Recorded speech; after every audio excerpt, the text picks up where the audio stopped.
Sorgich va uning emizishga ta'siri.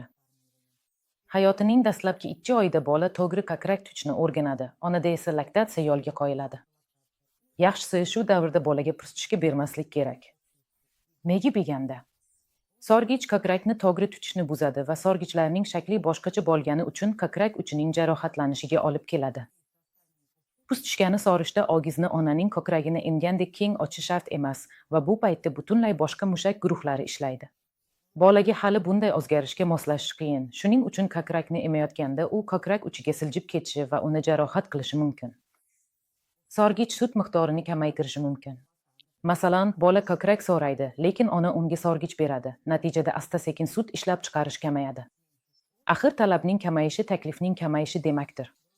Ko'krak bilan emizish nafaqat ovqatlanish, balki bolani tinchlantirish, dam olish, uxlab qolish, ichakni bo'shatish va kolik paytida spazmlarni yengillashtirish usuli hamdir.